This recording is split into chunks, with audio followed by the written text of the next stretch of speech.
సరే, నా పేరు శ్రీనివాసులు. నేను మా చిన్నాన్నకు అంటే మా చిన్నాన్నకంటే పెద్ద వాళ్ళ కొడుకు.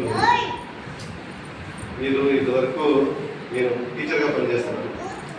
మీరు ఇదివరకు వృత్తి సంబంధించిన విషయాలన్నీ కూడా నిబంధత సమయపాలన అన్నీ కూడా చాలా చక్కగా చెప్పారు. నేను కొత్తగా చెప్పేది ఏం లేదు, ఎందుకంటే చెప్పింది చెప్పినట్టు అవుతుంది. కాకపోతే 2 విషయాలు వాళ్ళ కుటుంబ నేపథ్యం గురించి చెప్పాలనుకుంటున్నాను. మీరు ఈరోజు ఈ స్థాయిలో ఈ కుర్చీలో కూర్చుంటాడంటే వాళ్ళ వెనక ఎంతో కష్టం ఉంది. అసలు చూడండి, దేవుడు ఎంత గొప్పవాడు అనిపిస్తుంది. వాళ్ళ తల్లిదండ్రుల పేరు నాగన్న, నారమ్మ. వాళ్ళ దంపతులు 4 సంతానం, 3 అబ్బాయిలు, 1 అమ్మాయి, పెద్ద అమ్మాయి. ఆమె వగిమల్లో ఇచ్చారు. తర్వాత మా నాన్నగారు పెద్ద అతను, 2వ అతను మా చిన్నాన్న, 3వ అతను ఇక్కడే ఉన్నారు మా చిన్నాన్న ఈశ్వరు. వీళ్ళు 3 సంతానం. మాది రామాపురం మండలం, మసినాపురం గ్రామం, తుమ్మలపల్లి. అది మా సొంతూరు. నేను కూడా పుట్టింది అక్కడే. మా చిన్నప్పటి నుంచి చాలా కష్టపడ్డాడు, బడికి వెళ్ళలేదు. ఇంకో విషయం చెప్పాలంటే నేను గర్వంగా చెప్తున్నాను.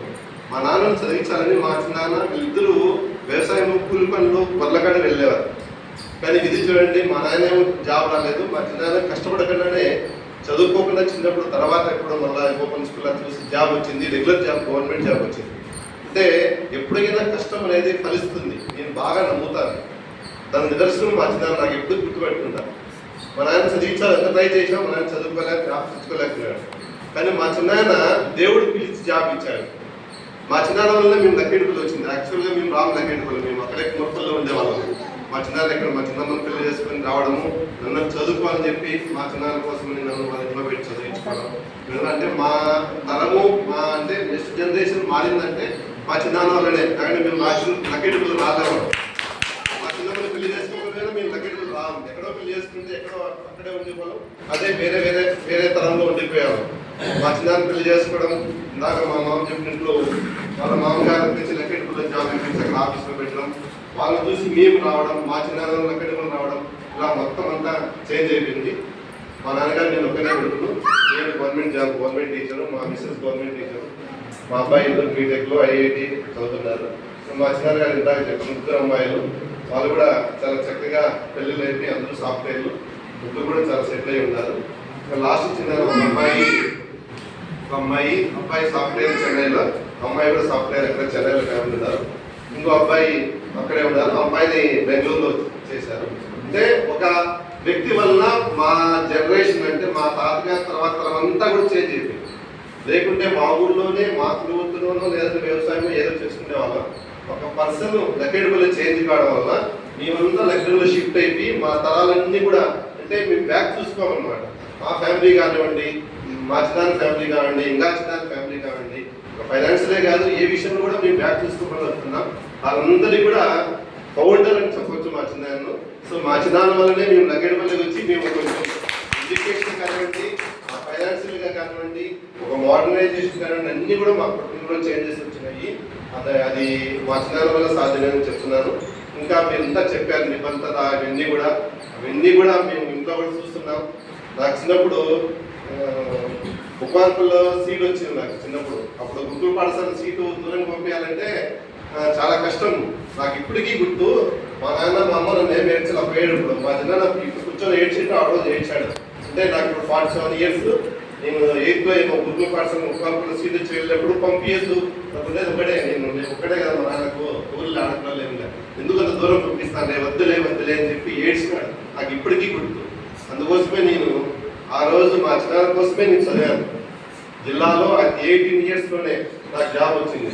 వచ్చినటువంటి మీ ఏవో గారు ఎక్కడో నా క్లాస్మేట్ నాకు 18 ఇయర్స్కి టీడీసీ చేసి జాబ్ వచ్చేసింది. సో అలానే అంటే ఒక వ్యక్తి ఏ విధంగా ఇన్ఫ్లుయెన్స్ చేస్తారు. ఇప్పుడు మా చెల్లెలు చెప్పినట్టు ప్రతి విషయాల్లో ఉంటే మా నాన్నగారు కానీ వీళ్ళందరూ కూడా లాజికల్ క్వశ్చన్స్ చేస్తారనమాట. ఏం తప్పు చేసినా మమ్మల్ని ఇస్తారనమాట. నువ్వు తప్పు చేయకుంటే వాళ్ళకి ఎందుకు ఇస్తారు, నువ్వు అవకాశం ఇవ్వకుంటే వాళ్ళకి నేను చేస్తారు. ఇలా ప్రతిదీ కూడా మేము రీచెక్ చేసుకునే అవకాశం ఇచ్చేటువంటి మీరు గమనించే ఉంటారు. మీరు ఆఫీస్లో మీతో మాట్లాడే మాట తీరు కానివ్వండి, మీతో ప్రవర్తించే తీరు కానివ్వండి, మీరు చెప్పే మాట తీరు కానివ్వండి, ఎక్కడ కూడా తను చెప్పే పదాలకు వెయిట్ ఉంటుంది. వెయిట్లెస్ పదాలు ఎప్పుడు వాడినాడు. మీతో మాట్లాడించే 5 నిమిషాలు కూడా ఇక్కడ కూడా వెయిట్ లేనటువంటి పదాలు వాడినాడు. అది మా కుటుంబంలో వచ్చేటువంటి బ్లడ్లో వచ్చేటువంటి మా నాన్నగారు ముగ్గురు అంతే. వాళ్ళందరూ కూడా అవసరం ఉంటే తప్ప అనవసరంగా ఎప్పుడు కూడా వృధా మా భాషను ఎప్పుడు చేయరు. అవసరం అయితే లిమిటెడ్గా మాట్లాడతారు. చెప్పే ప్రతి వర్డ్ కూడా చాలా వెయిట్ ఉంటుంది. మీరు బాగా గమనించుకుంటారు. సో ఇవన్నీ కూడా అది మా కుటుంబము, మా నాన్నగారు తరము వచ్చినటువంటి ఈ లక్షణాలు. సో ఇప్పుడైతే కాలాతీతం అయిపోయింది, చెప్పాల్సింది చాలా ఉంది. సో అయినప్పటికీ మీతో నేను మాట్లాడాలి కాబట్టి అవకాశం రాదు కాబట్టి నేను వచ్చి మాట్లాడాను. సో ఇంతవరకు ఈ 48 years మా నాన్న చెప్పినట్టు 48 years రెగ్యులర్ అయ్యి 27 years అయినాము. కానీ టోటల్గా అంతకుముందు కంటిన్యూస్గా చాలా ఏళ్ళు పనిచేశాను. ఇంకో విషయం ఏంటంటే తనకి వెహికల్ తోలడం రాదు. ఇప్పుడు ఏమన్నా స్కూటర్ తెచ్చుకున్నాడు. ఇప్పుడు లక్కడిపల్లిలో పెరుగుతుంటే మా ఇంటికి బస్ స్టాండ్ తిరిగి మోకాళ్ళు రావడానికి కారణం అంత నిబద్ధంగా పనిచేసేవాడు. నేను బాగా చూసేటాను. లక్కడిపల్లి నుంచి ఏ బస్ స్టాండ్ ఎంత చిన్నప్పటి దగ్గర నడుచుకుంటూ పోయాడు, నడుచుకుంటూ వచ్చాడు. సో ఎక్కువ నడిచి కాలంలోకి వచ్చినాయి. సో ఇంకా ఆ పని అవసరం లేదనుకుంటున్నాం. సో తర్వాత కూడా చాలా బాగుంటుంది. ఏ విషయంలో కూడా మేమందరం చాలా అందుబాటులో ఉంటున్నాం. మీరు లక్కడిపల్లిలో ఉంటాం కాబట్టి మేమందరం కూడా మా చిన్నగా బాగా చూస్తున్నారు. అలాగే ఇన్ని సంవత్సరాలుగా మా చిన్న మీరు కుటుంబ సభ్యులుగా మీరు చూసి ఆదరించి దగ్గర తీసి ఇంత సర్వీస్, ఇంత అభిమానాన్ని, ప్రేమను మీరు పెంచినందుకు మీ అందరికీ కూడా సభాముఖంగా పేరున వ్యవసాయ అధికారులు, ఉన్నతాధికారులు అయితేనేమి, ఏవోలు అయితేనేమి, టెక్నికల్ అయితేనేమి, ఆఫీస్ స్టాఫ్ అయితేనేమి అందరికీ కూడా మా కుటుంబం తరఫున మీ అందరికీ కూడా పేరున కృతజ్ఞతలు తెలియజేస్తూ అవకాశం ఇచ్చినట్టు పెద్దలందరికీ ధన్యవాదాలు.